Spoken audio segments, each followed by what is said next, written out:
And we're back. Woo! I love it. Lakers win on the last second shot by Austin Reaves. This is Gerald Glassford coming right back at you here for the Lakers Fast Break. Pop Culture Cosmos, where we cover the latest news and trends in pop culture each and every week, twice a week, wherever you get your podcasts. On the latest upcoming Pop Culture Cosmos, it's a state of pro wrestling as John Orlando and I got back into the ring where we talk about who's the most underrated and overrated right now in AEW and WWE, and what is the legacy of John Cena plus our Survivor Series memories and more. So go ahead and check it out right now on YouTube at Pop Culture Cosmos, or this coming weekend, right wherever you get your podcasts. Also, as well, want to go ahead and give a big shout out to Yaron Weitzman. Remember, his book is now available. It is the #1 sports book right there on Amazon. It's the #1 best-selling book right there for sports anywhere. And that is A Hollywood Ending, The Dreams and Drama of the LeBron Lakers. It is by Yaron Weitzman. I have an interview on this channel with him, so check it out. But go ahead and get this book. I really, really had a good time reading this book. It's the book that the Lakers do not want you to read because they threatened legal action on him, never went through with it, but it's there for you. A Hollywood Ending, The Dreams and Drama of the LeBron Lakers by Yaron Weitzman. Pick it up today wherever you get your books. Also, as well, I cannot go without saying my good friend Drip Show right there. Look at that. Look at that. You know what? Kobe smiling from up above and Luka smiling from the injured list. His finger less swelling. It's now down to 1.5 times the normal size of his finger. So that's good news. It's maybe sooner rather than later. We'll see him. JJ said maybe a couple games. We'll have to wait and see. But they're both smiling on Austin Reaves tonight. Go ahead and take a look right there. Awesome canvas art made by my good friend Drip Show at Drip Show Shop on Instagram and Twitter. And don't forget this pillow right here. Kobe and Gigi smiling from up above down on Austin Reaves. That beautiful pillow right there made by at Drip Show Shop on Instagram and Twitter. If you have an idea or a concept you want to form of a t-shirt, hat, pillow, canvas art, or something else, follow at Drip Show Shop on YouTube, Instagram, and Twitter. Send them a note on what you're thinking of, or maybe for a gift out there for someone you love or care about for this upcoming holiday, because it's right around the corner. So go ahead and check out at Drip Show Shop on Instagram and Twitter today. Rough Artist says, at Drip Show, I want AR whole. Rough, go to at Drip Show Shop on Instagram and Twitter. Tell him what you need. Message him. He'll let you know what he can do. And I tell you what, the craftsmanship and the work on it is simply outstanding. And John Costin's sending up here in a few minutes. He'll join me here. But what a game. What a game. The Lakers come into tonight. Still the walking wounded. We only got Jackson Hayes back into the lineup as far as the rotation is concerned. But the Lakers, for the first 3.5 quarters, looked like a team that was going to have an easy time of it against the Anthony Edwards-less Minnesota Timberwolves. Dominating at both ends of the floor, playing inspired defense, playing smart offense, passing the ball around, sharing the ball, looked really good. At times, we were really, really flowing in the offense. Rui, really solid out there. Deandre Ayton, another solid game from him. But it was also Jake LaRavia coming alive with a 17-point third quarter. And Dalton Knecht finally had the game we've been waiting for a long time. Still didn't hit well from three, but overall 7 of 12 from him. Let me run down the numbers for you. A solid 17 points for Rui Hachimura, 7 of 14 for him. Jake LaRavia, 27 points, 8 rebounds, one of the best games of his career. Deandre Ayton, 17 and 10 there for you. And then also as well, Mr. Austin Reaves, 28 points, 16 assists. Now the Lakers in the fourth quarter, I believe, were up by as many as 20 early in the fourth quarter, but you can see, just like in Portland in the third quarter, they started to run out of a little steam, started to run out of a little gas. Again, the issues as far as the bench, the issues as far as not having enough players to go ahead and help them out, relying so much on Austin Reaves, 40 minutes tonight, Deandre Ayton, 35, Jake LaRavia, 37, and Rui Hachimura, 37, and Dalton Knecht with 36 himself. 12 rebounds for Jared Vanderbilt, but it didn't seem like it was going to be enough as they let the lead get closer and closer and closer. And in the final minute, Julius Randle put the Minnesota Timberwolves ahead by 1, but with 6 seconds left, Austin Reaves, the guy who is looking for cha-ching, and Tough said it best right after the shot was made. AR's agent just called and just asked for $3 more million. All right. Right there, as far as that's concerned, with his offer. But Austin Reaves hit a clutch shot with 0 on the clock, and the Lakers win 116-115 to go to 3-2 on the season. No, Joker, you said you weren't going to be here. I am glad you're here, and thank you so much. Very kind of you for the super chat. Who is him? Well, right now, you got to say Austin Reaves is him indeed. But here today, to go ahead and discuss today's game is a good man indeed. You got to go ahead and check him out as our social media guru here for the Lakers Fast Break, and of course his channel, Lakers Corner, right there for you on whatever platform that you like. He is there. Yes, it is, of course, Mr. John Costa. John, great to have you here. I was trying to find you. I was getting you a VIP when you were there. You like poked your head in. Oh yeah, see what's going on. Then you disappeared. I think to your own channel. yes. But I was just like, where is he at? Oh, he's gone. He's gone. Just a great game for 3.5 quarters. Great performance by the team. You can see that Minnesota is really going to be in flux right now. They're going through what we're going through without Luka and LeBron. It's a big deal not having their premier player, Anthony Edwards, in the lineup. They came back and actually pulled ahead, but they just did not have an answer for Austin Reaves when it mattered the most tonight, John. Man, Gerald, this was honestly, in my opinion, the game of the year. And yes, Gerald, that's exactly what happened. I was in there for a second because I went to the bathroom to go take a piss, and then I didn't have my computer with me, so I just was watching playback on my phone while I was doing that.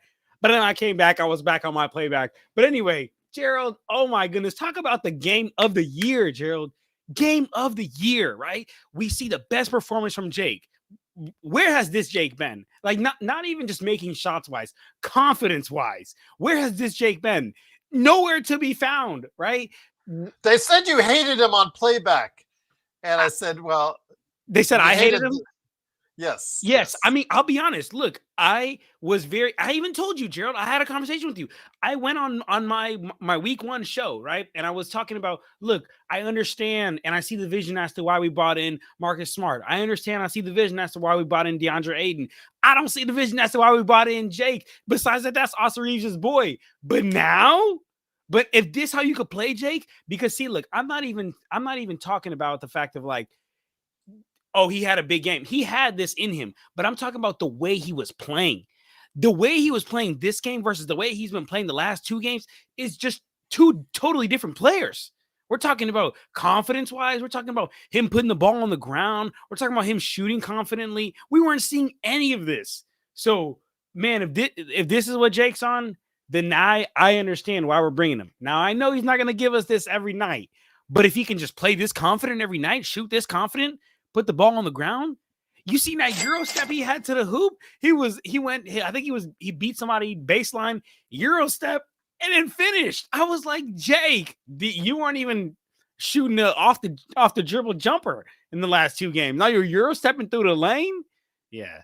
I'm so ecstatic about this game, to be honest, Gerald, as you can see.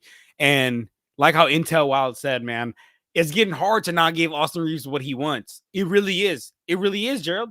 It's like 51, and big shout out to Joe. Joe put this in my playback little chat. 51-41 game winner. Come on, man. Come on, I'll just say this, Intel Wild, and also as well Nick T. And also as well, of course, very generous from No Joker as well. Truly appreciate the super chats. Intel Wild says, give that man his 30 million a year. He's proven he's that guy. Intel. If you're still here in Vegas or not, hit me up, man. If you still want to go ahead and meet, I will say this: he's not going to ask for $30 million. $30 million undercutting at this point. Again, we talked about it on the game during the game.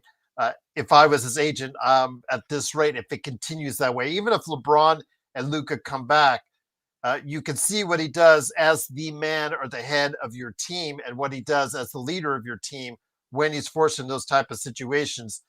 If he averages 22, 6-6 on the season, has a decent playoffs, he's asking for 40, 45 million. So then you got to ask yourself, what is your future going to be like then? But these are good problems to have if he continues to play like this at this level, John. It's really good problems to have. And I understand we'll go ahead and as far as Nick T's comment, with the rest of the players that played a majority of the minutes giving you great effort today, it was good to see. Can we see it consistently? Because we didn't see it consistently against Portland. This is Dalton's. We asked for Dalton's coming out party. He only got his, those points, whatever he scored on the previous game in Portland were in garbage time, but those may have given him some confidence and took it over today. And Jake LaRavia was 17 points in the third quarter. These guys have to do it consistently.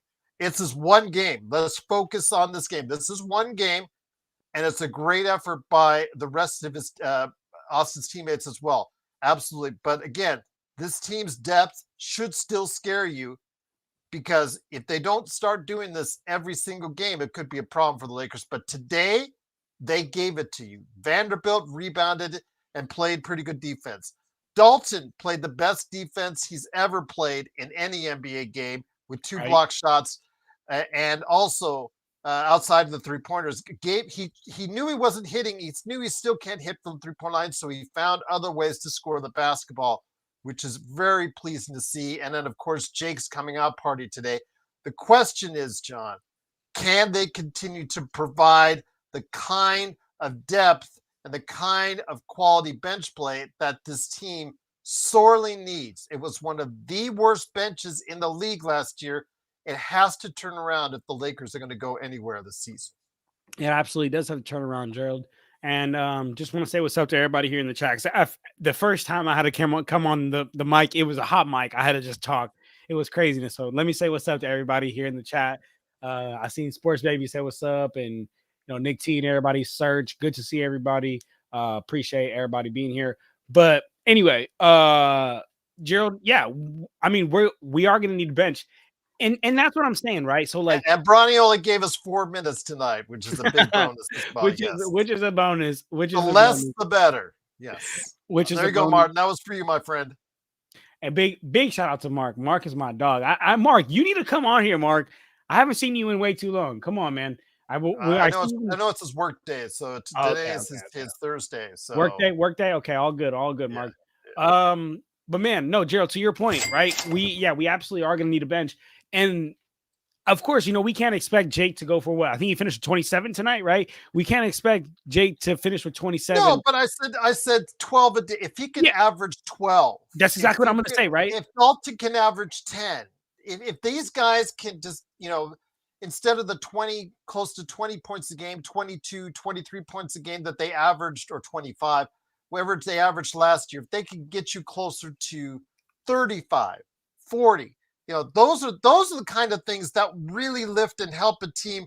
Plus, it gives less minutes for these guys, because you saw JJ really smoke and mirrors as it went on in the fourth quarter. The Lakers ran out of gas. They ran out, just like they did in Portland in the third quarter. They ran out of gas. They lost steam.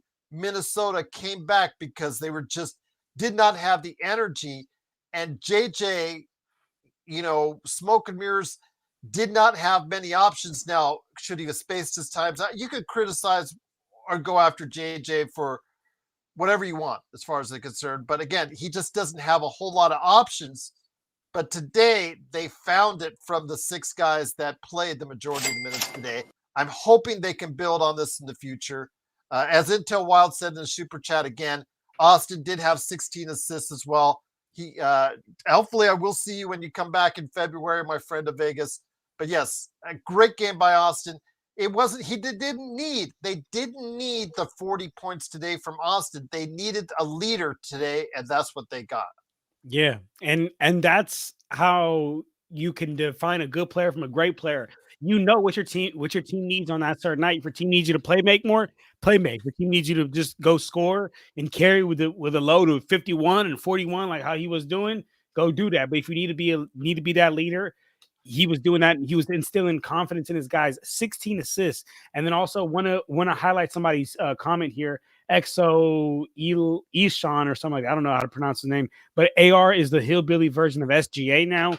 Honestly, I wouldn't say that at all. I wouldn't. He gets a lot of free throws. He gets a lot of free throws, but look though, you cannot complain about him. And I'm not talking to you, Gerald, because I know you're not complaining. I'm saying to the general public, y'all can't complain about him getting free throws and then have your hand in the cookie jar. He's just really good, and he's figured out a way to punish players if they have their hand in the cookie jar. You don't want to get punished? Play defense with your hands behind your back. Any good basketball player will tell you if you can't play defense with your hand behind your back, you really actually can't guard the player. So if you can't guard them and you got to use your hands, now you're mad at me because Austin Reaves is taking advantage of that. Come on now.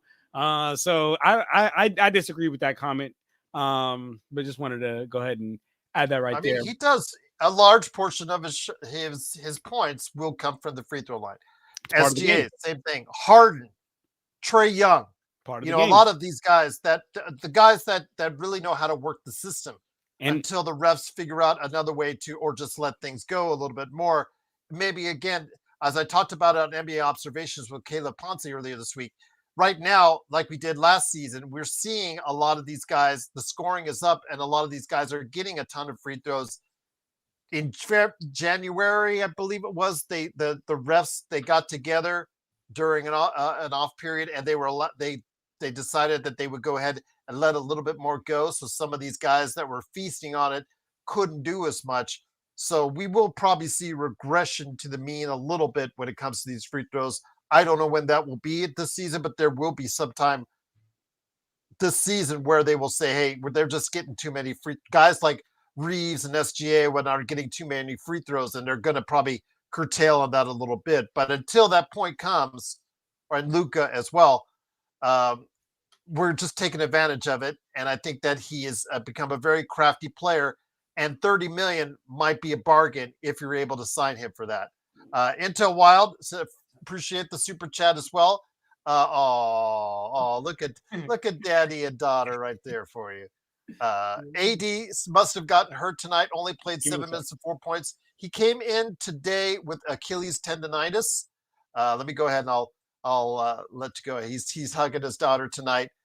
Good night. So I do want to say that again with AD, it was Achilles tendonitis. I think he left with, and I guess the pain was just a little bit too much for him. Street clothes, AD. What are you going to say? What are you going to say indeed, my friend? But great to have you here, John.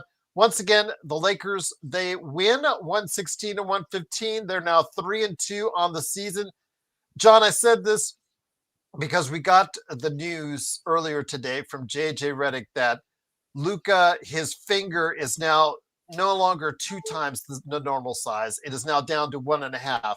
So he may be able to get, well, I've had that before. Again, I tore up my thumb after playing basketball one day, and it just 3 times to what it normally was. It was absolutely huge. So I know where he's at right now, but there is the possibility he can come back in as early as a couple games. It's a possibility, but we'll have to wait and see how that goes. If the Lakers are at 500 by the time Luka gets back, I think that's a win for the Lakers going forward.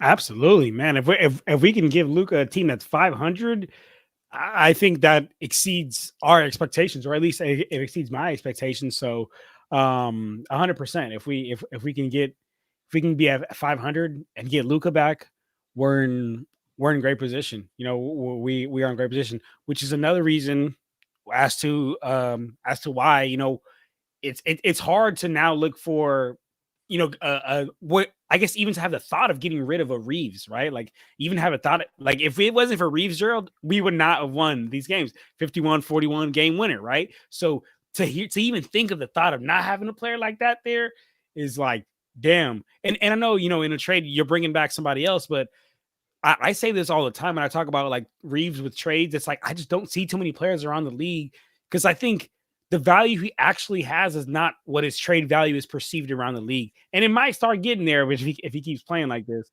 But real quick, Gerald, I want to talk about this comment. Somebody said, I really like this comment.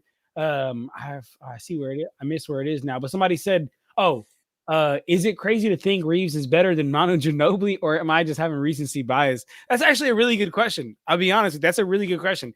Gerald, what do you think? Not there yet. Not there yet. I know that Joe has equated him to Mono in the past. Mono's a Hall of Famer, and Mono decided to go ahead with San Antonio. He could have been a starter on any other team in the NBA, but he decided to stay with San Antonio because he pledged himself to a larger deal with winning. And obviously, he was the benefactor for it with several championships plus a Hall of Fame career for him. I would not put him in that realm yet. We want to see how it translates itself over the course of time. He is 28, guys. I know that we had this discussion again on playback about how, he'll probably sign for less. The Lakers. Don't take it for granted. This guy already took a discount once to sign with the Lakers. He is 28 years old, playing the best basketball of his life. He will be no more valuable ever in his entire life than what he will be at this rate going into the summer of 2026. If I'm his agent, I would say you have to be stupid not to ask for 40, 45 million from teams, because there are teams, John, that are going to have cap space this summer. And he and Trae Young right now are the leading candidates for free agency. There's not a whole lot after that. It's not 2027 where Giannis, potentially Jokic, although I don't think that'll happen, and others, big stars, will be free in 2027. Right now, it is just him and Trae right now, as far as at the top of the food chain in free agency with available teams with available cap space. So again, I'm just saying right now, he is playing at elite level for him at just the right time, John. Absolutely, man. I mean, if you and I, if we're his team, we're his financial team, what are you saying to him? No, what are you telling him? His financial team gets paid. So like, his financial team's going to get paid more if he goes and gets paid. So absolutely. They're going to be pushing for him to, at least for him to see the numbers. Cause a player like that, just even see, what he can get out there. And then another guy who's also could be getting some dollars. We talked about him before. Deandre Ayton came up with another solid performance tonight. 17 and 10. That's what I said during before we started the season. If we could get 15 or 17 and 10 from him, that's exactly what we need, and that's exactly what will keep him in the league as a starter going forward, John. Yeah. Hold on. Search said unless you can get a cold ass swing from, but see though, that's the thing though, Search. I don't think that there's any, unless y'all can give me a name right now. I don't think that there's any cold ass swing that we can get in return that actually can do what Austin's actually doing.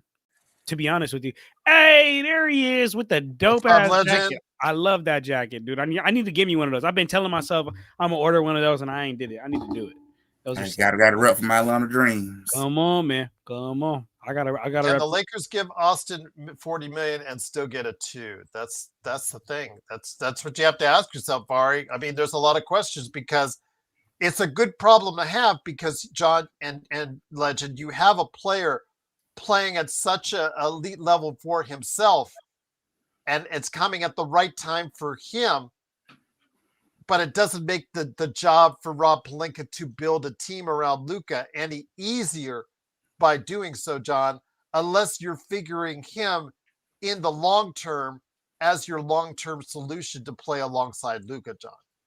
Yeah, I mean I think the long-term solution next to Luka should preferably be an active, good defender, right, to put next to him. But who can we find, right? Bless you. I don't know if that was a sneeze, legend, but who can we find that is going to, benefit next to Luka, like a defender type guy, but also can provide us the offense that AR.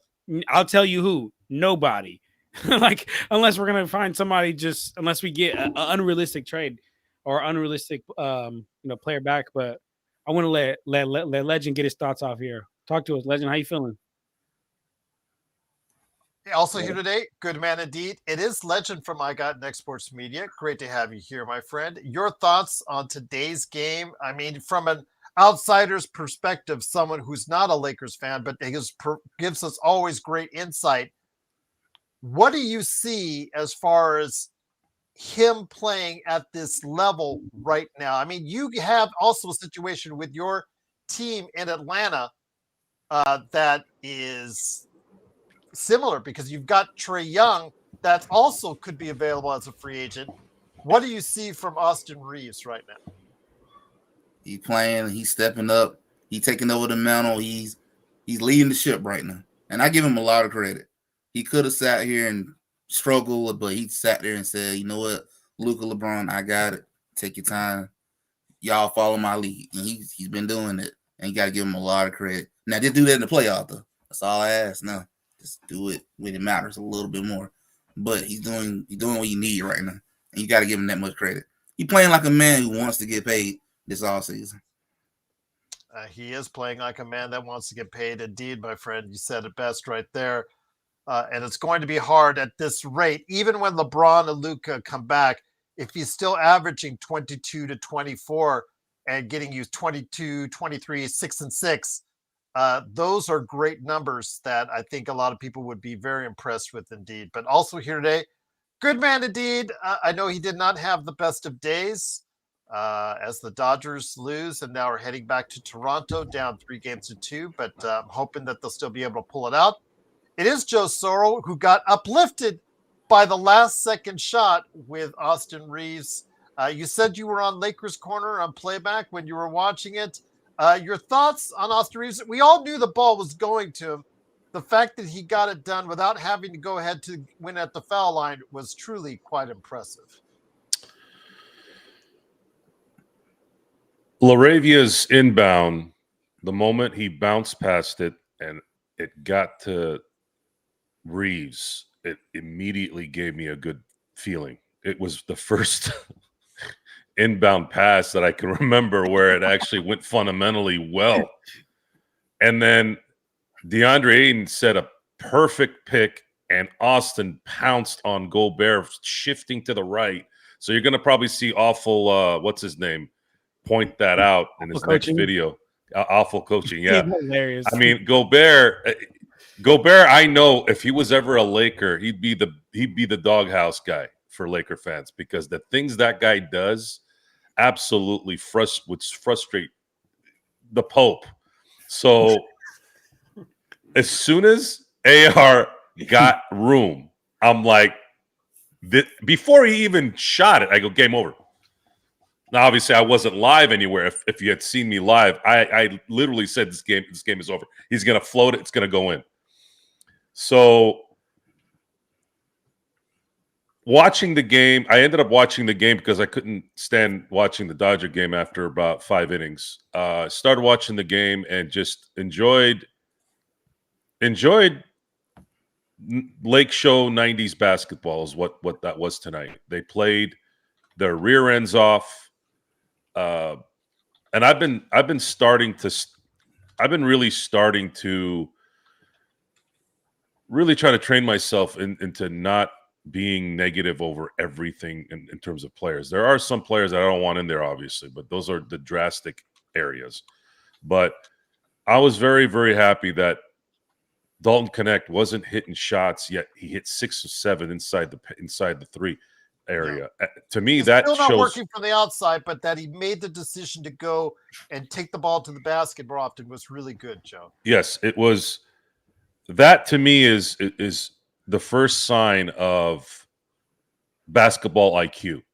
Something that's not happening, something that's not working, you adjust to something else. So Austin Reaves, for those who don't know, dropped 16 dimes tonight after all that too, because they were obviously shifting to him more and guarding him a little bit more aggressively in certain spots during the game, and he made them pay.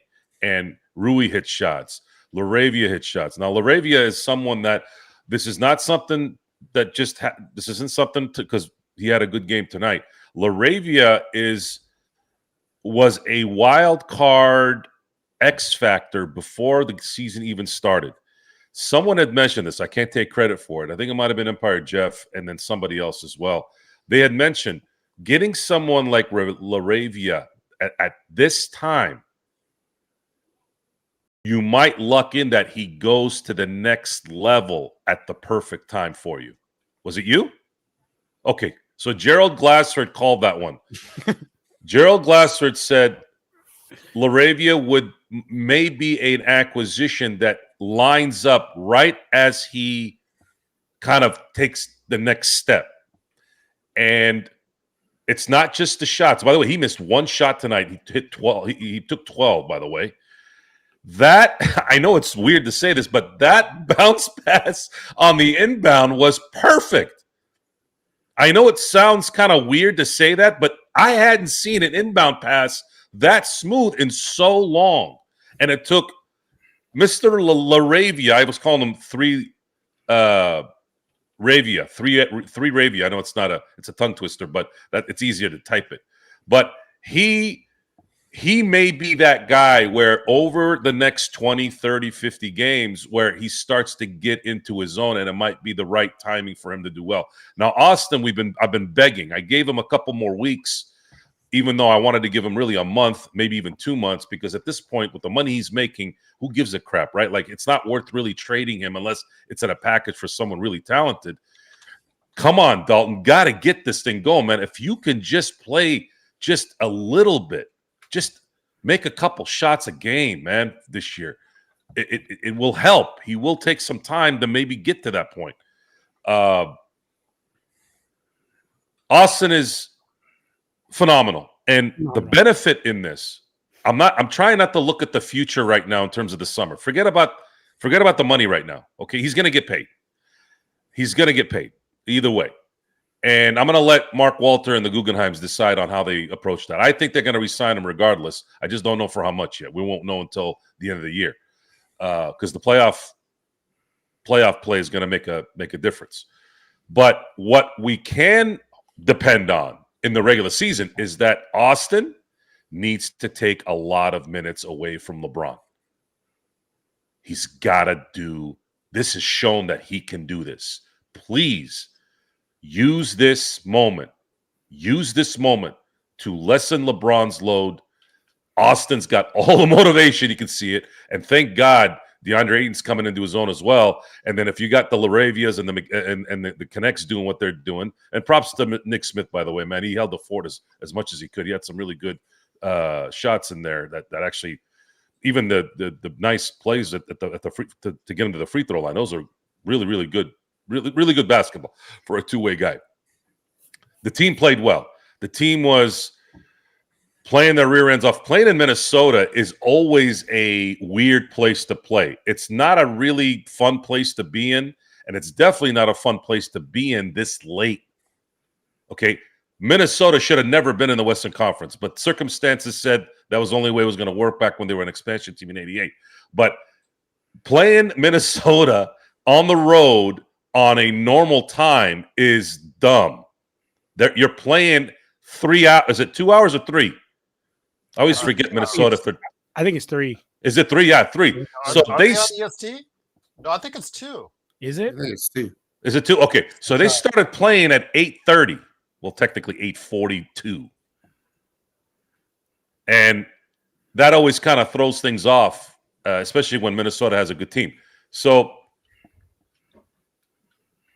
I had predicted if Luka was going to come back next Monday, let's say, I was predicting if they could go 2-2 the rest of the way this week, that would be a success.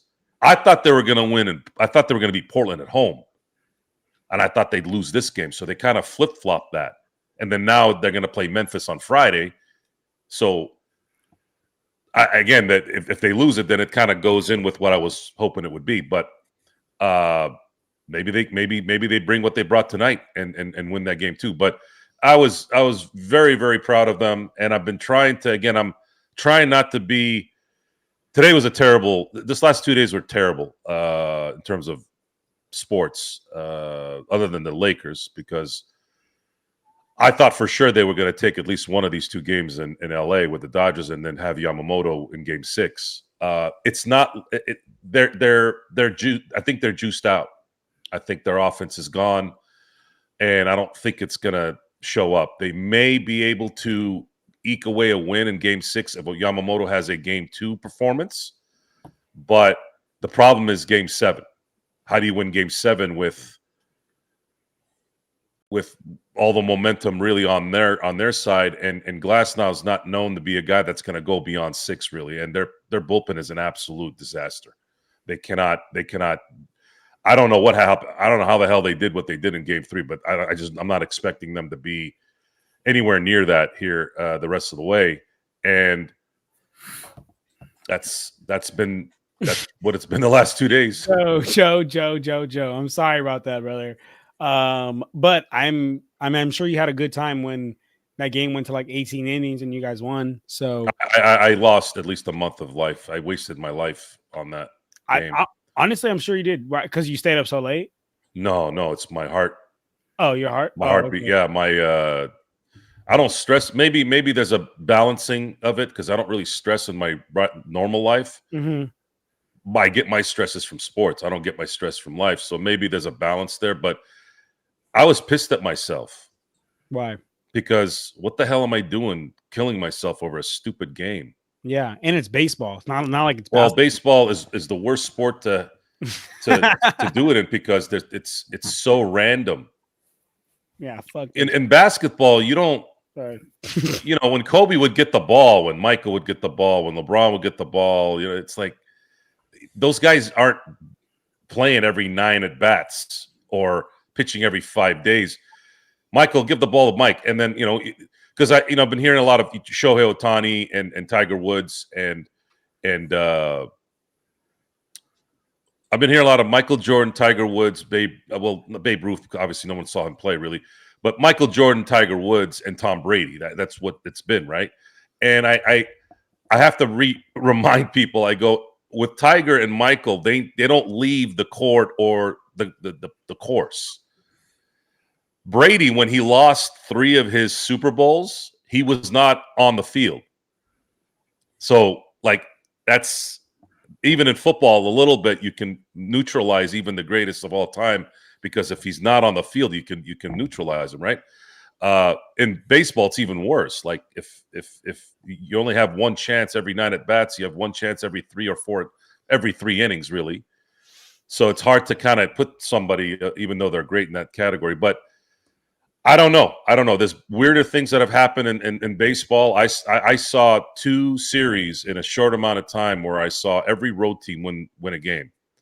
I also saw a lot of game winners, walk-offs. I saw Joe Carter's walk-off coincidentally with Toronto in '93. So I guess it's not done until it's done, but I just don't think that Dodgers offense is – I think they're dead, and the season needs to just stop and just let it be. Well, go ahead, Joe. No, go ahead, Joe. I was going to say, once again, the Lakers win 116-115, trying to brighten up the crowd after facing the realization of what the Dodgers have left for them.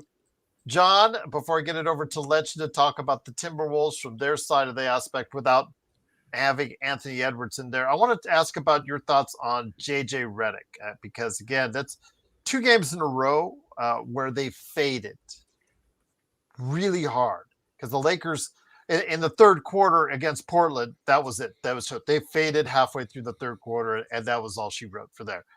At this time, the Lakers had a 20-point lead early in the fourth quarter, I believe, and you could just see it, just the energy that they had just said, okay, we're at our limit, and we can't give you much more than that. as a coach, do you think there's anything JJ can approach it differently to maybe try to offset that run? Because you can see it shrinking and the momentum just going completely on the side of Minnesota, getting closer until finally, with a minute left or 40 seconds left, they took the lead. Is there any way left or anything that JJ you could have thought maybe done differently to try and maybe ease that lead a little bit so that the Lakers would have been able to pad it a little bit more? I mean, to be fair, Luka and LeBron weren't playing, right? So I mean, like that's I feel like is the first thing we have to acknowledge, right? I feel like I don't think those scoring droughts would really happen as much with Luka and LeBron out there, really, because I feel like those scoring droughts happen, Gerald, because we're relying so heavily on Austin Reaves. Like, it's actually crazy. I'm gonna be honest. I even wrote this in my like notes that I do during the game, to be honest with you. In that first half, especially the second half, I'll give us credit. We played a lot better. I have never seen so many NBA players in such a hurry to give up the ball to Austin Reaves. It's like he'd give the ball up, and immediately they're just looking for AR. They're not even thinking of looking to score. They're not even thinking of looking to play make. They're giving it up. AR gives it up. He runs down a couple of down screens, run a couple of cross screens, comes back up, and then all of a sudden immediately got the ball back in his hands. Like they were so heavily reliant on him. And granted, it works sometimes, but over the span of an entire NBA game, you get gassed, you get tired. And if you're one team that's heavily relying on one person to play, make, score, to literally do everything to generate offense, and then you got the other team that's going 11 deep with their bench, or going 10 deep with their bench, whatever. If you have that, I mean, it's only a matter of time that stuff hits the fan and you're just tired. You don't got no legs on your shot while the other team does. So I think that's on that. So I mean, I feel like to your question about JJ, to give him the benefit of the doubt, I really do believe that part of that is because the fatigue, but the other part of that is more on like front office, because we got to be able to build a roster that can compete. We got to build a roster, to your point, Gerald, about having a good bench, right? If we don't have a good bench, which I don't think we have. They had a great game today. LaRavia, absolutely. Knecht had a great game today. Vando had a great game today. All in support of Austin Reaves and Deandre Ayton. They were all there today. Rui Hachimura. Yeah, and also Nick Smith Jr. Can they repeat this performance going forward? Can they use this as a stepping stone? Or are we going to revert back to getting 12 points as a whole from the bench again? That's what I want to see. That's what I want to see going forward, is when Luka comes back, and then LeBron, who they said possibly could come back as early as mid-November. We'll have to wait and see, and hold your breath on that one. I'm just saying that, can we continue to see solid, more consistent performances from the bench going forward, John? I would say from players like Rui, from players like Ayton, even from players like Jake. Actually, no, I wouldn't say Jake. I'd say just Rui and Ayton. I can't expect it. I really do. I've seen them play at a high level. I've seen them play at a certain level that I'm not going to tolerate any less. Jake is the exact same person, is the exact same thing that you and Joe were saying earlier. There's a reason why he wasn't your favorite guy for the first games of the first couple games, because I wasn't seeing it. I wasn't seeing anything. I wasn't seeing him. Like not even with like DeAndre Ayton, he didn't have a good game, right? The first game, but you were able to at least see okay, I saw him protecting the rim. Okay, I saw some screen and rolls. It'll work out. He just had a bad game. I didn't even see anything from Jake, right? But if he can give us, again, like I stated when I first opened up the show, if he can just give us consistent confidence that he showed tonight, because I'm telling you, y'all, confidence eventually turns into, especially you an NBA player, these guys are good at basketball. Confidence eventually turns into buckets. But if you coming into every night not believing in yourself, you're not confident, you don't know what's going to happen, you scared to put the ball on the ground because you're scared to make a mistake, the worst thing you could do in basketball is play because you're scared to make a mistake. Don't play like that. Play like, I don't care, I'm going to make all the mistakes in the world. If you play thinking about, I don't want to make any mistakes, that's when you play worse, to be honest with you. So as long as Jake can continue to play with that confidence, I'm not asking him to score 27. I'm not asking him to go 5 of 6 from the 3-point line every night, but I am asking him to play with that confidence. Put the ball on the ground when you need to, get to the hoop when you need to, and shoot with confidence. So that was the thing. There was a couple times where he made shots, but he hesitated at first, looking to pass first, and then like, just shoot the damn ball. Just shoot. Believe in yourself. Literally, I'm gonna be honest. One thing that I learned. I gotta shoot. Okay, right? Yay! One thing I learned growing up is two things actually. Closed mouths don't get fed, and 2, you miss every shot you don't take. So get that shot up. Continue to get him up, man. So that's what I'll say on that. But with that being said, I am about to hop to do my 3-minute recap. If you guys are still on here after the recap, I will hop back on, but because I'm not even close to tired. I'm still ecstatic. But anyway, I'll do my 3-minute recap. If you guys are back on, we'll hop on. But if you guys want to check me out, please do check out my page on YouTube. It's Lakers Corner. On Instagram, it's Lakers_Corner. We're almost at 8,000. Help me get there. And then TikTok is Lakers Corner 24. And Twitter is the Lakers Corner. But besides that, I appreciate you guys. Legend, great to see you. Joe, great to see you. Joe, I hope things get better for you and your Dodgers. And the Lakers are going to continue to get better because Luke is coming back. There you go. His fingers, the swelling's going down. It's only 1.5 times larger. There you go. Appreciate y'all. All righty. All right, John. John Costa, Lakers Corner. Legend, let me get it over to you, Mr. I Got Nick Sports Media. When you shoot 50, 50, and 80, you're going to win games. But today we saw that not having Anthony Edwards, possibly from the defensive end, playing some on Austin Reaves may have gotten away from, although McDaniels is a good defender. What would have been done differently? I mean, again, 50 overall from the field, 50 from behind the arc, and 80% for the free throw line for Minnesota. Those numbers usually will translate into victories for your team, but you could just see and you could just sense that they're still trying to find something when you don't have your star player in Anthony Edwards. Legend. You can definitely tell that not having Anthony Edwards does change the whole entire thing. You can tell they were still trying to figure out how to run some stuff without his presence being there. And you can tell it. You can actually watch the game in sense. Yeah, you can tell Ant's not on the floor. You can tell it. But they're going to figure it out. Just give them some time to figure it out. And to me, the best time to go through these growing pains is right now at the beginning of the season. Well, there's not much pressure on you right now. Just getting started. You can lose some games here and there. It don't matter right now. You just want to get it all figured out by the time April and May get. That's when you want to get it figured out. But they're going to be okay in the long run. Just take some time to figure it out. But you can tell you're missing Anthony Edwards right now. That's your engine from both sides of the ball. You need him. He's your guy. If you would have had him, hey, no telling how things would have been in this game. The game might would have possibly still been going back and forth. Who knows? But you can tell they need him though. And I can also tell you can miss that Nall not there either. I can tell he's not there either. I can just sense that presence too. But they're gonna be okay. They're gonna be fine if they figure some things out. Friday's game, Joe, is in Memphis, playing John Morant, Triple J, and the rest of the Memphis Grizzlies.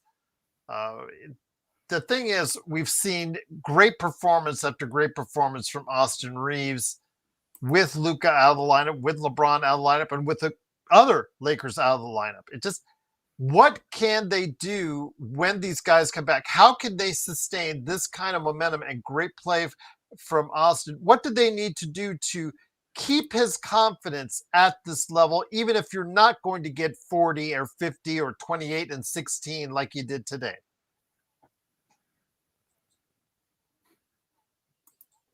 I wouldn't.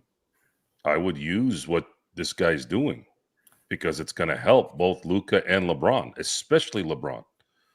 So it's JJ Redick's job to make sure that he does that. And if there's any issue with that, then there's not going to be a good result. Austin Reaves packed on about 10 pounds this summer, by the way, of muscle. and he is playing for a 40. He is playing really for a max contract. Whether he gets it or not is not really the discussion, but he's playing for that.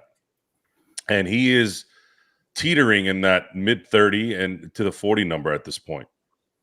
That's what he's playing for. I think that's probably his market in terms of timing and the way he's playing. What will determine that 100% really is going to be the end of the year performances. And that's something that I believe if he wants a better chance at doing that, he's got to be able to do what he's doing and be allowed to do what he's doing so that he has the best version of LeBron James in those games. Because LeBron James has come up lame the last few years because he is 41 or will be. And you need to preserve him. You need, if he's going to play like this, I would not let LeBron James play more than 30 minutes a game. And I would sit down with LeBron and say, LeBron, we have to. This is the one thing I actually wasn't against when Darvin Ham was trying to preserve him. And I couldn't understand why there was so much disdain for that. The point is you gotta keep him fresh for when it matters. So win these games, try to do well in the standings, at least get home court in the beginning of the year, beginning of the playoffs. And guys like Reaves, guys like Ayton now you have LaRavia, and God willing, hopefully Knecht can finally connect and get back into the fold here. And then, of course, by the way, you have Luka Doncic as well. This is gotta be coached a certain way. And the players, including LeBron, have to understand this. I don't know why he wouldn't. I wouldn't understand why LeBron wouldn't. Because this also matters in the terms of him maybe having a chance at coming back. I've said on record, if the Lakers somehow won this year, that you bring him back, let him go for one more. But if you don't, if you crap out in the first round or second round, then at that point it's over. Because you can't keep paying a guy that's not going to be able to come through to win championships a top salary. You can't do that. And the issue with Austin, as good as he's playing, as well as he's playing, he still hasn't proven it in the biggest stage. So you can't allocate that big of an investment unless he shows up in those games. It's just he's teetering between 3 and 4 on a championship team. Even now, even with how he's playing now. It's just the reality of it, guys. Again, things get tight in the playoffs, and he hasn't yet proved it there. So he has to prove it, and a lot of that's going to come down to how JJ sets the stage for this 82-game season and how he can preserve LeBron James so that LeBron James can do LeBron James things when it matters most with Luka, with Reaves doing what he's doing, and hopefully the snipers on the side and Rui playing, and then, of course, Deandre Ayton being in there. There's a lot of things that have to be a lot of luck in this damn thing now because you have to be healthy at the end of the year too, but you also want to make sure that everybody understands what they're supposed to do, and they need to create the identity. The identity needs to be this team can beat you, at least from what I've seen in the first 4 games. This team can beat you either with Luka and LeBron or without Luka and LeBron, and that is an identity. That means you have to still deal with the system. You have to deal with the fact that you can't stop everybody because everybody pulls their weight. Same thing that San Antonio did for years. That's why load management was created. People don't realize they blame it on Kawhi Leonard. It wasn't Kawhi Leonard. It was Greg Popovich that created load management. So this is where you are. Play it smart when the guys come back, and I would really appreciate LeBron James to understand it as well. I would like to think logic would work here, but you never know with LeBron James because he has feelings like a woman, and a lot of times logic doesn't work like that with that side, and that's a fact, guys. I've been around women my whole life, and sometimes logic is secondary. Legend, when it comes to what you're seeing, again, as someone who is a fan of the Golden State Warriors and Atlanta Hawks, you're seeing this, though, and eyeing this because of the fact that you know what Reaves could possibly bring another team if they have the cap space to do so. And you've seen players as they in their, we call it their contract year, they cash in. We're seeing some players who did sign some big money.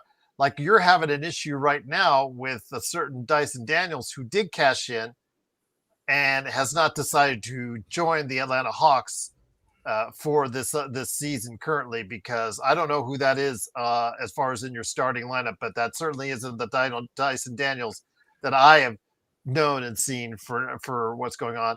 Your thoughts on when you see these players play so well when their finances desire it the most? That's the funniest thing about the NBA. When the contract time, I show out, I play ball, but once I sign a contract, all right, well, I got my money now. So it happens every time. Every time. It never fails. They always show up, show out when I need to get that contract. But once they sign the dotted line, they go back to being who they really is. It never fails. And it just, they do it every time. It kind of sad when they do that too, because it kind of be like, well, why did I sign you for all this money if I knew you're gonna do this anyway? But it happens every time. Everybody does it. I guess the only thing you really can do is pray that maybe that what I just saw is gonna continue and not just be a one-time thing and then revert back to old ways. Because that's what it look like what's going on with my boy in Atlanta. He got it checking. Yeah. We need to put an MIP out for him. He's missing in action right now. And Jalen Johnson, again, you're having injury issues with him. It's just the same old story. He's the guy that's supposed to help you reach that next level as far as possibly being a superstar at some point in time. But, if he can't stay on the floor, Porzingis, same thing. These guys are key to your rotation. And you're seeing the residuals from a team that a lot of people were really high on coming into the season. Joe, again, when it comes right down to it, he's playing at an unbelievable level right now. We're asking if he can sustain it. I'm not asking for him to sustain that level of play because Luka coming back is going to make the Lakers even better as far as firepower is concerned. We're hearing that it possibly could be in a couple games. I'm still saying at this point, probably mid next week of the San Antonio game, because they have a back-to-back on Sunday and Monday after after Friday's game in Memphis.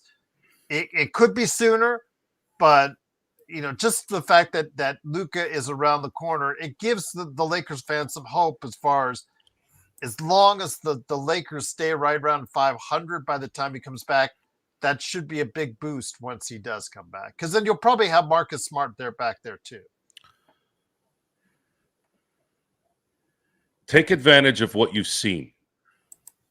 I'm not really too concerned about the record right now. It's still early. What you got to understand is you got to understand to use what will preserve your second main commodity. Because no matter how much we talk about LeBron getting old, he's still valuable if they want to compete for a championship this year. He has value. And the only way that value can be used 100% is him to be less taxed. Basketball, NBA basketball, is an extremely hard sport. I mean, all these sports are hard. Football in the NFL, baseball in the Major League Baseball, hockey in the NHL. It is very hard. But the thing is with this sport is you have to also be born a certain way in most cases. You don't see a lot of 5'6", 5'7", 5'8" guys in the NBA anymore. It's just too hard. And even guys that are 6'2", 6'3", unless you're a freak like Steph Curry or Steve Nash, it's very hard to be a star. You got to be 6'4", 6'5", and up. And you got to be able to jump out the building. Unless you're someone like Austin Reaves. who has height, 6'5", but is so smart and so trained and has immense basketball IQ. That's how he covers up for a lot of that. But even with that, and we've seen this the last 2 years, he gets exploited by freak athletes. It's very hard to play in the NBA. And it's worse every round in the playoffs. You guys keep hearing me talk about something that we are 6 months away from. Because in the end, I'm going to enjoy the season. I'm going to remember this game as a very fun game. It was awesome seeing how everybody played, and I'll remember it, and I enjoyed it. And that's part of the season, is to enjoy the journey a little bit. And maybe it's something we could talk about if they're winning a title, right? And say, man, remember that game in Minnesota where it was kind of like, hey, man, no one's here but Austin had, I love that. We did that a lot during the championship years when the Lakers were playing Boston every Christmas, and when they were beating the Clippers, or they were beating Portland or whatever, right? And these kind of shape-shifting games in March or February. What you have to take from this time off, and this does not happen. What's happened the last 3 games does not happen unless Luka and LeBron are not playing. So learn from this. Use this as a silver lining on, wait a minute, I'm seeing something here. And they didn't play a crappy team. Yeah, Anthony Edwards wasn't playing, but this team is good. This team went to the Western Conference Finals 2 years in a row. And these guys had no business going into Minnesota, playing an 8:30, 8:40 game in Siberia. I used to call Minnesota Siberia. Now it's Charlotte and New Orleans. With the ability to deal with the outside stuff in Minnesota, right? And then go in and really punk these guys again. This is 2 games they've beaten Minnesota, 1 at home and 1 in Minnesota. That has to be used as fuel. And this scenario has to be used to your advantage now. Okay, LaRavia is somebody that you acquired this summer that you feel can make a difference. He can be that guy that can hit a shot, because LaRavia is a bit LaRavia. When Luka and LeBron come back and Reaves and Rui keep playing the way they're playing, you're going to see that lineup with him in there, because he's going to keep things honest. He's going to get open shots. And if he makes them on a regular basis, he's going to be a huge asset, because he's going to open up that paint if he's a threat. JY, I just wanted to make mention, because you said it in the chat earlier, Austin Reaves is not currently eligible for an extension. He turned down a 4-year, $90 million contract offer by the Los Angeles Lakers.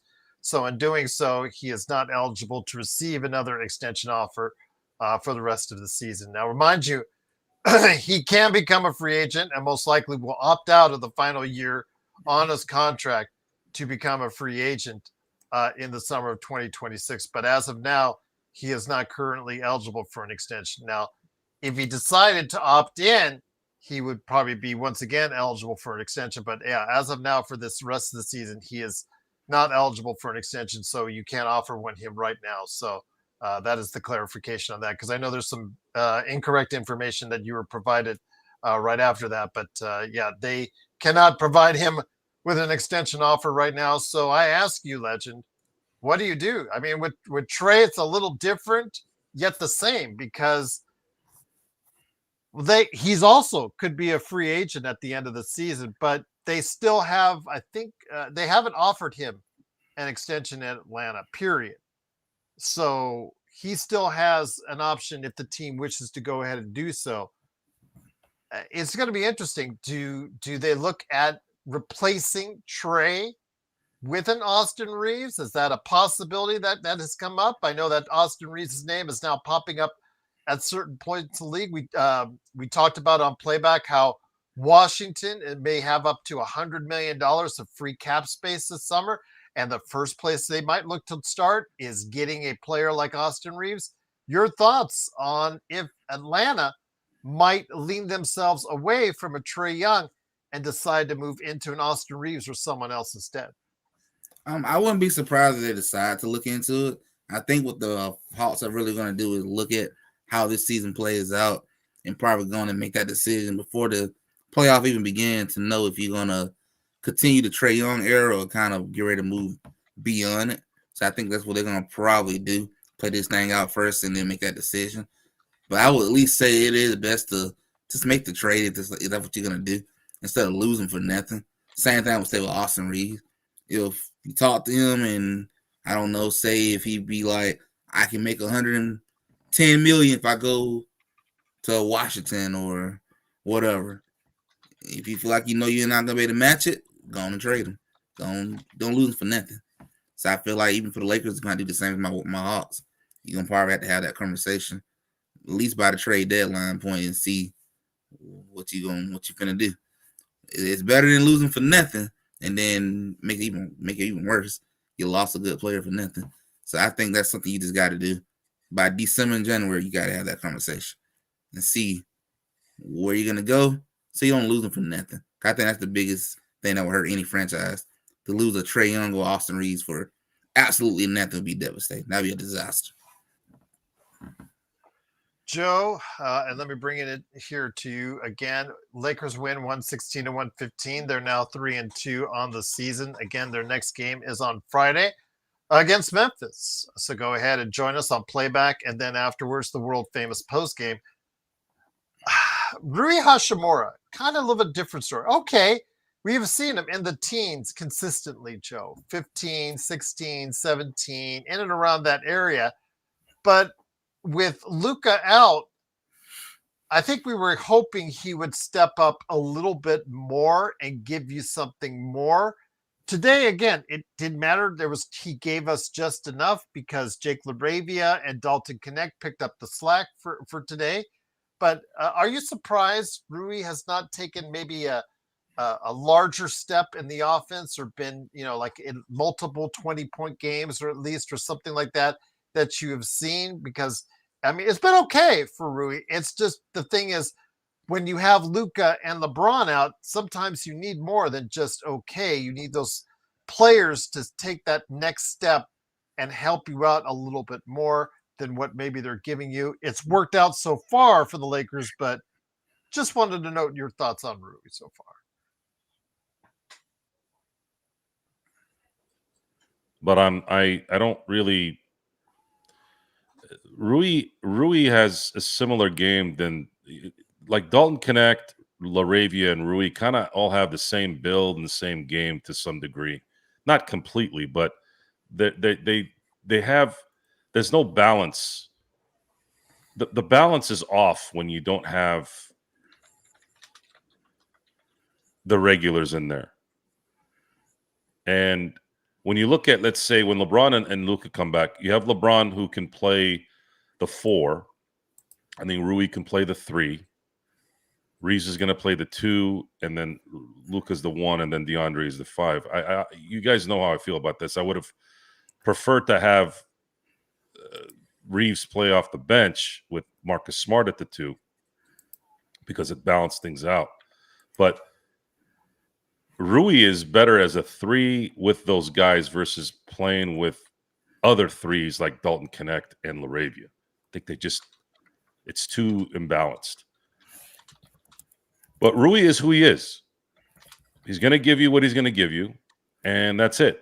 It's just he doesn't really make a lot of mistakes. He plays smart basketballs, and he gives as much as he can give. I don't really look at. He gave 17 tonight in 37 minutes. I mean, I don't know, and shot 50% from the field. I don't know what else. What else would we need? There's only one basketball too. I mean, it looks great right now on as far as the stat line: 44% from 3, 63% overall shooting. Rebounds only 4 a game. Could like to see a little more there. Use him. 16 and a half. Another guy. I just thought he'd be more aggressive, Joe. I just thought. I don't think he's that guy, though. Yeah, I don't think he's that guy. I thought, again, his shot selection is usually not bad. If he's open, he usually is pretty good at making the shots. I like his mid-range game. I thought there was some shots he was making from the elbow that were really nice. He did well. I just didn't show up in the fourth. I think if he had shown up in the fourth a little bit, they may not have lost that lead as quickly as it did. But this is another lesson to learn, in that use Rui to preserve LeBron. You have Dalton Knecht, you have LaRavia, you have Austin Reaves, you have Rui Hachimura. You have 4 guys that you need to use. These guys are all young, mid-20s, a little bit over the mid, but pretty much right there, right? Austin's 27, right? So use these guys. Use them. And take advantage of what they're showing right now. And allow LeBron to be LeBron, but in 30 minutes. I think they can do this. LeBron has to be on board. Logic says he will, but I don't know. LeBron is a very weird guy too. Luka's going to go with the flow. He's a guy that a lot of the Slovenia guys, the Eastern Bloc guys, foreign guys usually are very good at listening to authority. That's kind of how they are. American players tend to kind of go off the cuff, and I'm not going to front. I have that kind of tendency too. However, in this case, it's about winning. Forget about all those tendencies. LeBron James needs to be preserved. That is option one right now for the 2025-2026 season of the LA Lakers. And you just saw the silver lining in having those guys not playing and seeing what these guys are capable of doing. They didn't go and beat Charlotte, by the way, guys. They didn't go beat New Orleans. This isn't a home win. They didn't beat the Kings either. They beat Minnesota. Yes, Anthony Edwards was out, but that's even when LeBron, and more than even, than when LeBron and Luka are not playing. This was an even field, and they came out and they busted them in the mouth at 8:40 at night in Minnesota. That says a lot to me. That says a lot. And the little details, we've talked about this how many years? The details, the simplest things were done right. If LaRavia doesn't inbound that ball the way he inbounds it, and if Deandre Ayton doesn't set that pick the way he did, if Austin Reaves doesn't notice that he's got yogurt on him and tricked him, knowing he could trick him, knowing we can get him going one side and coming back real quick, and then going and Minnesota allowing him, because they were so excited about Julius Randle. And I remember, again, it's hard to prove this, right? But this is what I was thinking. Randle had the ball. And the first thought I had was, because I thought maybe they might call a timeout. And I said, no, I don't think they're going to call a timeout. I think Julius Randle is going to score too early because he thinks he can burn the guy in front of him, which he did. I go, that's actually a bad idea. But he's not going to – it's better for him to put his head down and be a bull, right? That's his game. And he did it. And then they thought they were slick. They had a foul to give. But they gave that foul up, I think, a little too quick. I think they should have waited till it was like 4 seconds.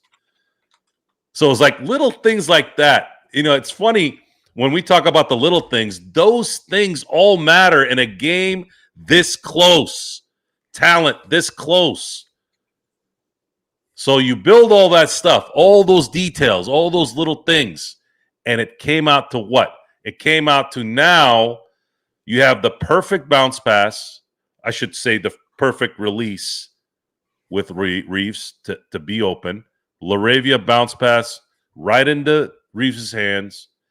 Reaves assesses everything, not in a hurry, not panicking. DeAndre comes in. Reaves goes left. Yogurt, if you guys don't know what I'm talking about, I call Rudy Gobert yogurt. Overcompensates to the left or to the right, depending on where you're standing, and then opens up the lane. And then what do you give Austin Reaves? His patented shot. Floater in the paint. And it was a swish. This is what I'm talking about, guys. Basketball IQ, basketball execution. The details matter. The details matter. Phil Jackson, back in the day, used to make his guys, and I'm talking about Shaq and Kobe. I'm not talking about just, Smush Parker and Kwame Brown. I'm talking about the Kobes and the Oris, guys that have already won championships, right? He used to make them just go across the court with an invisible ball. Get your mind focused on the fundamentals. Don't worry about the ball right now. Worry about the fundamentals. Fundamentals still matter. And today you saw it. Or tonight. Once again, it is the Lakers Fast Break. It is Joe Soro, a.k.a. the guy behind the Joe Soro Experiment on YouTube and the Joe Soro Experiment for playback. Please go ahead and support him on playback at the Joe Soro Experiment. Vari, Mark, Nick, Raphael, the whole gang is there. They'll be there for the Dodgers game in Toronto, hopefully, as the Dodgers will take and sweep the rest of the games to go ahead and pull on out. But before we head on out, Joe, I think I'm going to leave the last words for you on the Dodgers, because a great day for the Lakers. Again, when they had such a large lead by as much as 20, they did let it slip away, but they came back with the victory. All positive signs. Austin Reaves playing at a high level. The guys really helping, and the support was there today. It's all good for the Lakers right now as they head into Memphis. It's not all good for the Dodgers as they head into Toronto. I know Nibel is hoping for a rant, and Alfred Esmond in the chat. Truly great to have you here. We got to have actually another conversation soon, my friend, for some NBA observations with you. Joe said is the world's worst series he's ever watched, includes one of the best World Series games, in my opinion, I've ever seen in the 18-inning winner for the Dodgers. I'll ask this, Joe. I know Alfred said it's been disappointing for the Dodgers so far. Your thoughts before we head out on the Dodgers, my friend? They're done. They can't score. Snell didn't have a bad game tonight. And really neither did Shohei. Shohei may have left some runners he left runners on base in the 7th inning, but he had only given up 1 run yesterday before they ambushed everything after that, which seems to be the ongoing theme whenever the pitcher gets out in the 6th or 7th inning. Could be age. Some of these players are burnt back-to-back. Baseball's very it's interesting. God, I didn't want to go into a rant tonight. Thoughts on the rookie. This is why I am this way. I want you guys to really focus on what I'm saying. The reason why I'm on fire 24/7. Well, not 24/7. When I'm not asleep, I'm not on fire. That's what sets me in balance, right? That's why I pass out basically every night. I have to hold in the fire. I have to hold it in. And I had to hold it in even more the last decade and a half because I had children. And I didn't want my children to adapt. I didn't want my children to absorb the way I am. There's a lot of benefits in being who I am. I'm not going to lie. It keeps a lot of bad things away. But it's not good to live the way I live. I am a rarity in that my body can handle it. And my mind can handle it. Most people can't handle stress. They can't handle the heat for an extended period of time. They fall into having to drink. They fall into having to smoke something. They have to fall into going and talking to a shrink. I don't need any of that. And it's just how my body works, right? So when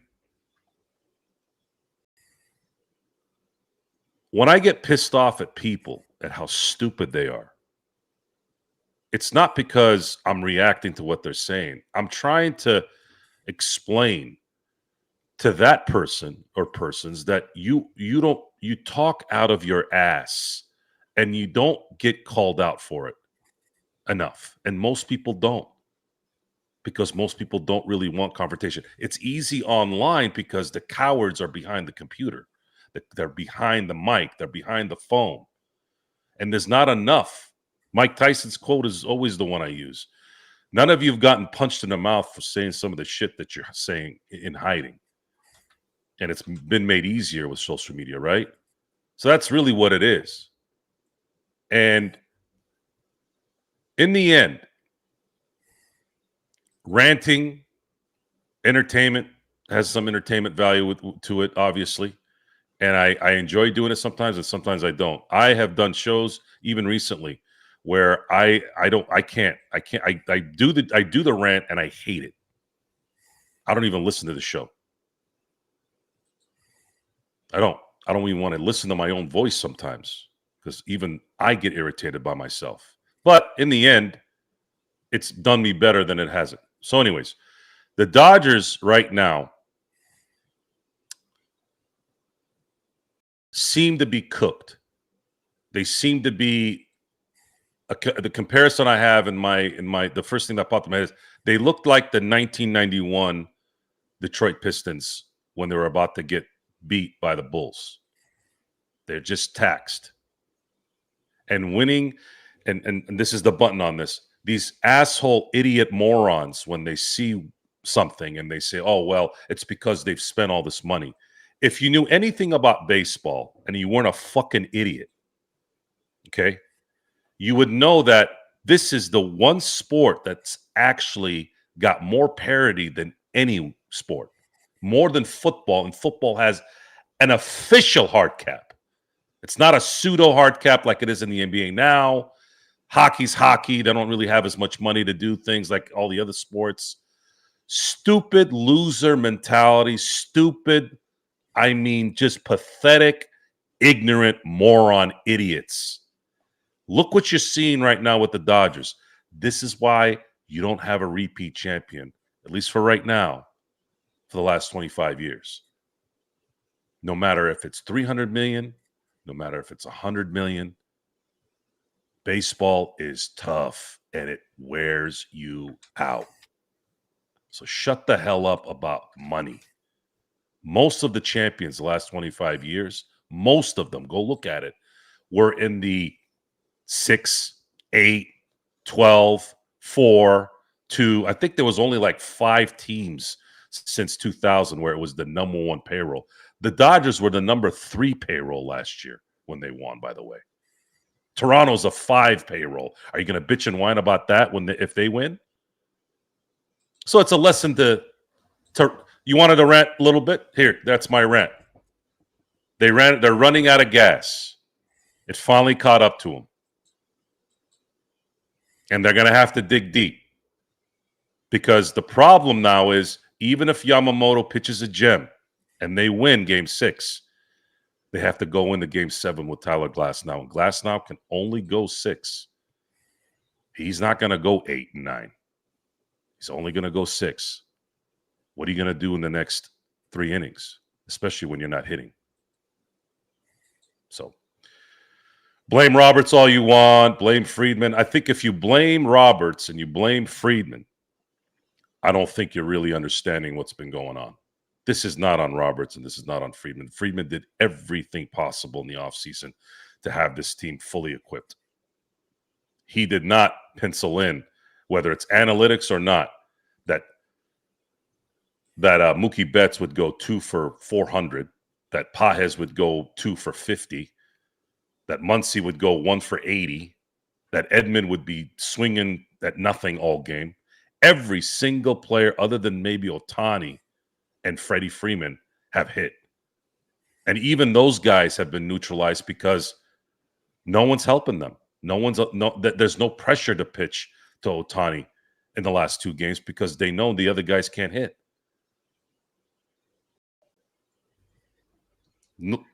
Learn how to understand stuff before you open your shithole.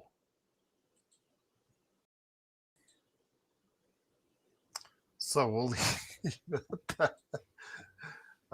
Eric, how you doing? And who would have thought Tanner Scott would have been so bad that they left him off the roster? Eric was saying that on Twitch. Key mistake or just Tanner's? No, I mean, it's not out of the realm that this happens to starting pitchers too. If you look at Randy Johnson's career towards the end, he'd have 2 good seasons, a bad season, a good season, another bad season. Pitching is very difficult, right? And even relief pitchers have that issue. They'll roll into a really bad season and then a really good season. You can't sit there and blame Andrew Friedman and Dave Roberts for these guys not being able to hit, not being able to pitch. I mean, there's only so much. You can blame Roberts for wasting some of these games, and maybe that cost them. That cost them home field. But they're not hitting in Toronto, and they're not hitting at home. So you can't even blame them for that anymore. You win game 3 in a thriller. You have to win the next one of 2 games. You go to Toronto in game 6 with their number 1 guy to finish this off. That would have been exactly how it's supposed to play out. But now they have to win that game and then win another game. And you're already sucking in hitting. How the hell are you going to do it? Glasnow's not going to go beyond 6. He will not. That means you have to pitch God knows who in 7, 8, and 9. Oh, and you're not hitting. So that means you got to make sure that you got to get lucky in Toronto with a guy that gets flustered off of one bad thing in Glasnow. You have to hope he doesn't allow any runs through 6, which is not going to happen. So you're going to have to play. You're going to have to score 7, 8 runs if you win game 6 in game 7 to probably win that game. And they have shown none of that. They have not been able to show that skill set really since the Cincinnati series, the wild card series, which I don't even count the wild card as a playoff. I'm sorry, I don't. It's kind of like the play-in in the NBA. The Dodgers' funeral is likely coming Friday. It's likely coming Friday. I don't think they can hit anymore. I think they're dead. I think a game 7 loss would be worse. I'd rather let them lose in 6. Well, we will see what happens. But for all the action Dodgers way on Friday and maybe Saturday, go ahead and join Vari, Joe, and the entire crew at the Joe Sorrell Experiment. That's actually the Joe Sorrell Experiment there. I have the worst feed at my house right now. Even Really? the NBA games are bad. I used to be able to be ahead of the game on playback when the Laker game was on Sportsnet.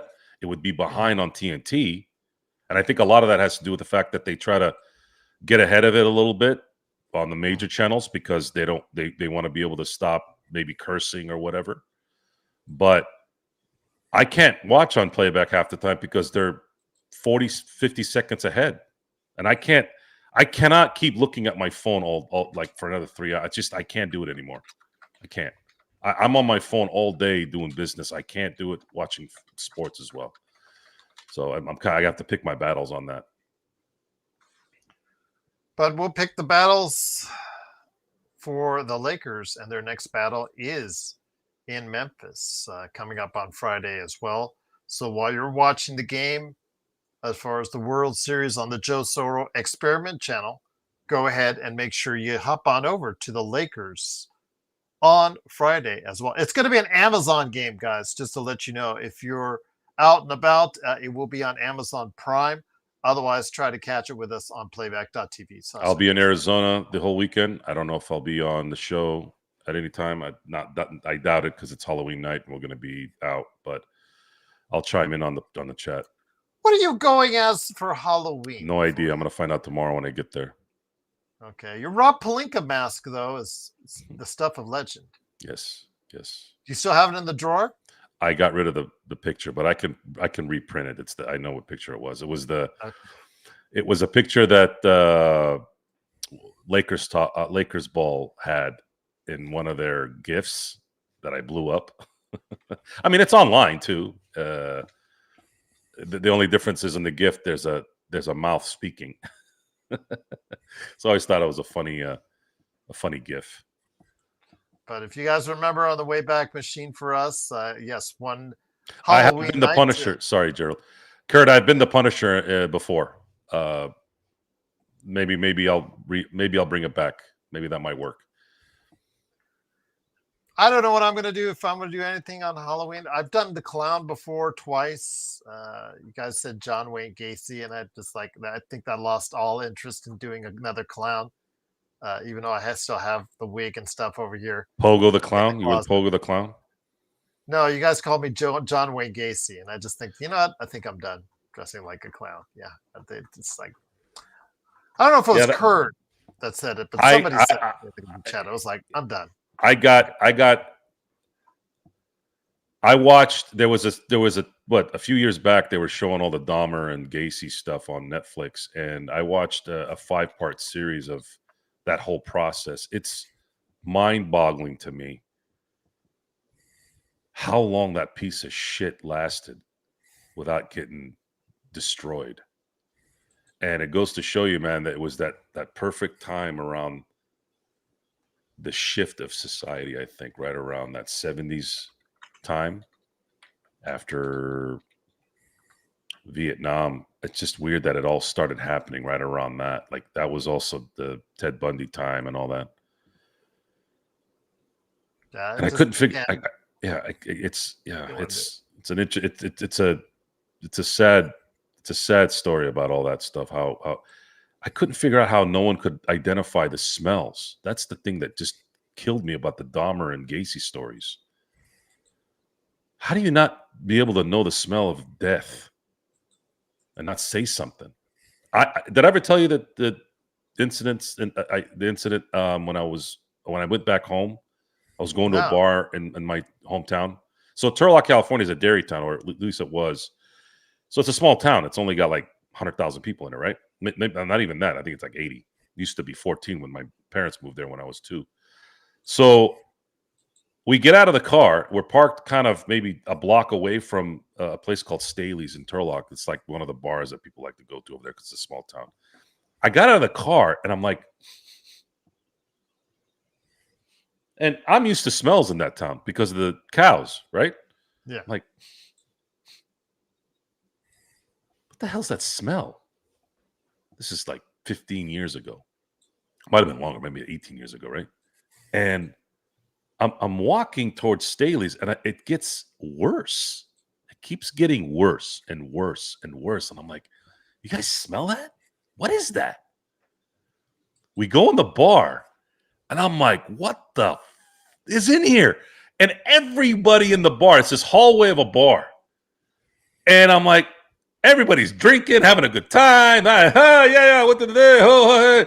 Not a single asshole in that place gave 2 shits about the smell. Not one. Fast forward to the next day. There was a dead body for 3 days upstairs. The guy, I think, died of a heart attack or some shit. And I'm like, I left. Like, I got into the bar. I'm like, dude, this smell is bad. This doesn't smell like crap. Dog crap, cow crap. I'm like, dude, this is bad. This is really bad. Got out. And the next day found out, oh, yeah, they found a dead body upstairs who had died of a heart attack. I'm like, Jesus, did anybody give a shit about this guy? 3 days? Yeah. I mean, if I had lived there, I'm sorry, if I had worked there, I think I would have figured it out after about an hour. Like, dude, this smell is bad. What the hell is going on here? Totally oblivious. And it also taught me something else, too. It taught me how clueless human beings are, too. Their awareness, their surrounding awareness. Just this last few weeks, man, there was a lady coming out of a parking spot. She didn't even look to the right. She's in a parking lot. She didn't even look.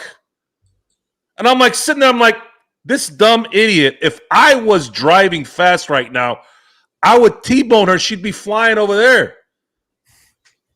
Didn't even see me. Didn't even look. Clueless. Don't be clueless, guys. Get on when you're on the road. Pay the hell attention. All it takes is this, and you're dead. Or you're dead in a upstairs bar, rotting with no one giving a shit. And on that note, You got, it hey, is, of look, course, the Lakers win. you got, look, you all asked me to be here after the Game 3 game. You had somebody ask for a rant. If you're if you're gonna do this, if you're gonna be an entertainer, Michael Jordan just said this.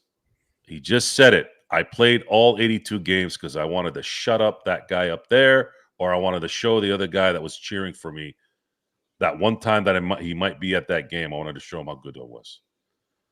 When the audience wants to hear what they want, you have to give it to them. That's a fact. It builds over time. Give the audience what they want. When you're an entertainer, the audience wants what they want. You give it to them. That's how it works. And on that note, it is, of course, the Lakers Fast Break. We'll be back on Friday to go ahead and play for you on playback for the simulcast as well on YouTube of the Lakers at Memphis. Don't forget, it's on Amazon Prime, or you can stop by playback.tv/Lakers Fast Break. Don't forget Joe's channel, playback.tv/the Joe Soro Experiment. Rooting for the Dodgers, hoping they can still get it done. We'll see what happens there. Want to give a big shout out again to my good friend Drip Show at Drip Show Shop on Instagram and Twitter. Please follow him today. And also, if you want a great design, look at Joe's hat right there. Drip Show. Look at the quality of that hat right there. Look at the quality of the stuff that he has sent me. Look at this. Look at this.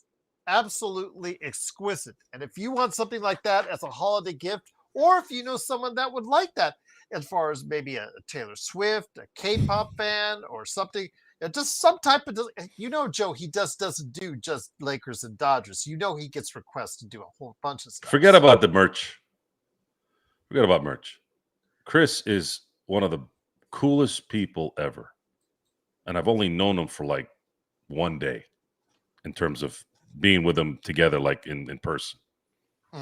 And we communicate through text message because he lives in Arizona and I live here, obviously, in California. He's just a good dude and very talented. Good people and talented people need to be supported. They need to be championed. I know I suffer from not being a good dude. I'm not a good dude sometimes. I'm very vicious and I'm very, very upfront to the point where it destroys a room. And I know this. He's not one of those guys. He's one of those guys that's good to people. He's cool and collective and even keeled. It's just, that's the balance.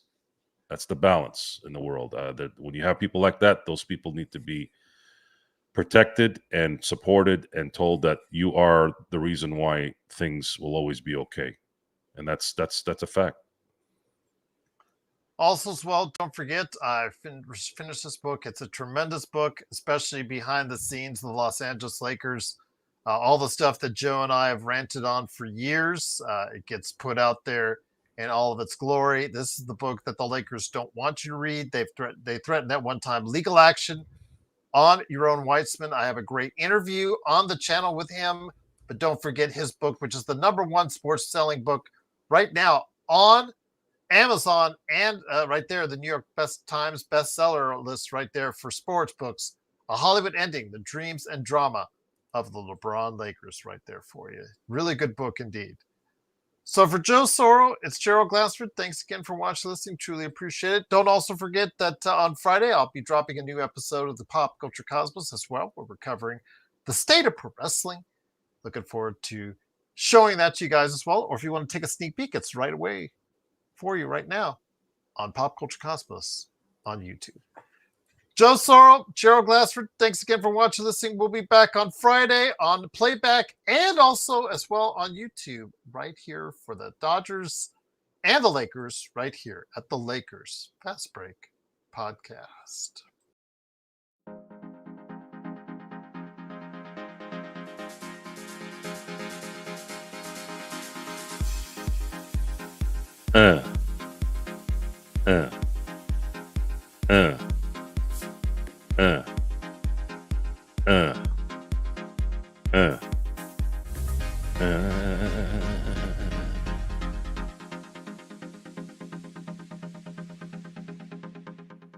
Yeah.